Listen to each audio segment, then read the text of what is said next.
Hello students, welcome to Ashoka IAS Academy.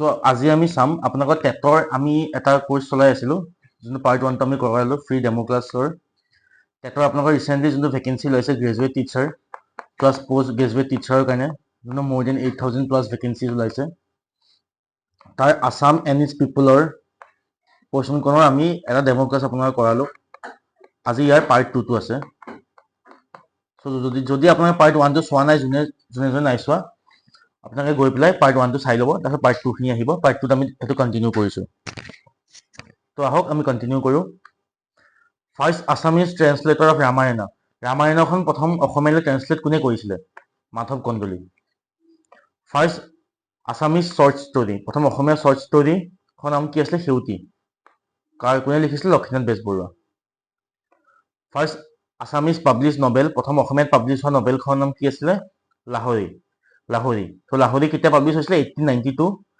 কোনে কৰিছিল পদ্মনাথ গোহাঁই বৰুৱা কোন আছিল অসম সাহিত্য সভাৰ প্ৰথম প্ৰেসিডেন্ট আছিল first tea planter of Assam অসমৰ প্ৰথম টি প্লেন্ট কোনে কৰিছিল অসমত Maniram Dewan first Assamese to give his life for the country প্ৰথম অসমীয়া শহীদ কোন আছিল পিয়লি ফুকন কিমান চনত হৈছিল 1830 হৈছিল The first play to be translated from Sanskrit to Assamese প্ৰথম প্লে যোনখন সংস্কৃতৰ পৰা অসমীয়ালৈ ট্ৰান্সলেট হৈছিল তাৰ নাম কি আছিল এখন নাম হল শকুন্তলা কোনে কৰিছিল লম্বৰা Bora first Assamese women poet to be awarded with Padma Shri প্ৰথম অসমীয়া পোয়েট মাইকী মানুহ যোনে পদ্মশ্ৰী পাইছিল তেওঁৰ নাম কি আছিল নলিনী বালা দেৱী ফাৰ্স্ট আসামিজ ট্ৰেভেলগ প্ৰথম অসমীয়া ট্ৰেভেলগ কি আছিল অসমীয়াত লিখা ট্ৰেভেলগ সুইজাৰলেণ্ডৰ ভ্ৰমণ কাৰ দ্বাৰা হৈছিল Birinchi Kumar Barua first Assamese sonnet প্ৰথম অসমীয়া সনেটখন নাম কি আছিল প্ৰিয়তমাৰ চিঠি কোনে লিখিছিল হেমচন্দ্ৰ গোস্বামী এই জোনাকী এজৰ কবি হয় তো প্ৰথম অসমীয়া সনেট কোনে লিখিছিল প্ৰথম অসমীয়া সনেটখন নাম হল প্ৰিয়তমাৰ চিঠি কোনে লিখিছিল হেমচন্দ্ৰ গোস্বামী ফাৰ্স্ট আসামিজ অটোবায়োগ্ৰাফি প্ৰথম অসমীয়া অটোবায়োগ্ৰাফিখন কি আছিল অটোবায়োগ্ৰাফি মানে নিজৰ আত্মজীৱনৰ কথা লিখা এখন হল মোৰ জীৱন সোঁৱৰণ কোনে লিখিছিল Lakshminath Bezbaroa first Assamese children magazine প্ৰথম অসমীয়া সৰু ল'ৰা ছোৱালীৰ কাৰণে লিখা মেগাজিনখন নাম কি আছিল ল'ৰা বন্ধু 1888 ত কুনাভিৰাম বৰুৱাই লিখিছিল ফাৰ্স্ট আসামিজ চিলড্ৰেন নভেল আগৰখন মেগাজিন আছিল এখন হল নভেলখন হল পাতালপুৰী হাৰা গোবিন্দ শৰ্মাই লিখিছিল সো প্ৰথম অসমীয়া চিলড্ৰেন মেগাজিন কলে আমি ল'ৰা বন্ধু লিখিব লাগিব যদি আসামিজ চিলড্ৰেন নভেল কয় তেন্তে পাতালপুৰী আহক আনন্দৰাম বৰুৱাৰ বিষয়ে অলপ চাওঁ আনন্দৰাম বৰুৱা প্ৰথম অসমীয়া আছিল যোনে বিদেশত পঢ়িব গৈছিল ক'ত পঢ়িব গৈছিল ইংলেণ্ডত যে খুদে প্ৰথম বিদেশত পঢ়িব যোৱা অসমীয়া কোন আছিল Anandaram Barua first person to receive doctorate in Assamese language অসমীয়া লিটাৰেচাৰত প্ৰথম ডক্টৰেট ডিগ্ৰী পোৱা কোন আছিল বাণীকান্ত হাজৰিকা বাণীকান্ত কাকতি তো প্ৰথম অসমীয়া লেংগুৱেজত ডক্টৰেট পোৱা মানুহজনৰ নাম আছিল Banikanta Kakati first Chinese tourist to Assam প্ৰথম চাইনিজ ট্ৰেভেলাৰ অসম আহিছিল হুয়েন চাং ভাস্কৰ বৰ্মনৰ সময়ত আহিছিল 642 to 643 আহিছিল যদি চনটো খুদে আপোনালোকে মেনশন কৰি দিব বোলে এইটো চন আগতে খুদিছে APSC so first Chinese tourist হল Hiuen Tsang first Assamese president of Indian National Congress INC Indian National কংগ্ৰেছৰ প্ৰথম অসমীয়া প্ৰেসিডেন্ট কোন Devakanta Barua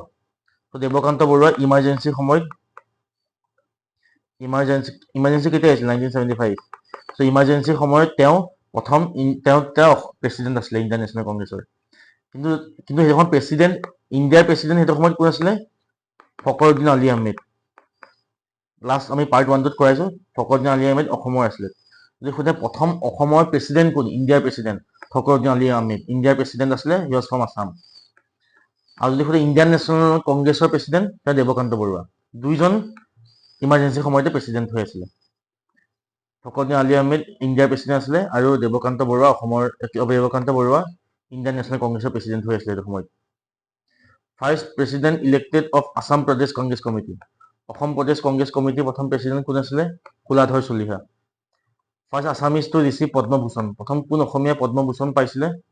Amiya Kumar Das, 1963।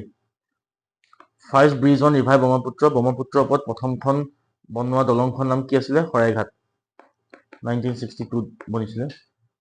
First swimmer from north east to cross the English channel, north ইষ্টৰ প্ৰথম ছুইমাৰ কোন আছিল যোনে ইংলিছ চেনেল ক্ৰছ কৰিছিলে? Elvis Ali Hazarika. English channel মানে দুখন এটা চেনেল হয়, দুখন কাণ্ট্ৰি জইন কৰিছে, ইউৰোপত আছে। চ' প্ৰথম ইংলিছ চেনেল ক্ৰছ কৰা ইমান ইজি নহয়, বহুত টান হয়। চ' বহুত কম মানুহে ক্ৰছ কৰিব পাৰিছে। So' Elvis Ali Hazarika was one of the them, তেওঁ নৰ্থ ইষ্টৰ পৰা আছিলে। First mobile theatre group of Assam, অসমৰ প্ৰথম মোবাইল থিয়েটাৰ গ্ৰুপখন নাম কি আছিলে? কোহিনুৰ অপেৰা। চ' আপোনালোকৰ যোনটো টেটৰ যোনটো এক্সাম ৰিক্ৰুটমেণ্ট আহি আছে, তাত 4টা পাৰ্ট আছে। প্ৰথম হ'ল পেডাগজি, 50 মাৰ্কছ আহিব। আছাম এণ্ড ইটছ পিপল, তাত 50 মাৰ্কছ আহিব। ইংলিছত 30 মাৰ্কছ আহিব, আৰু কাৰেণ্ট এফেয়াৰ্ছ, তাত 10 মাৰ্কছ আহিব। তেনেকৈ মিলাই গোটেই টোটেল আপোনালোকৰ 140 মাৰ্কছৰ পেপাৰখন আহিব।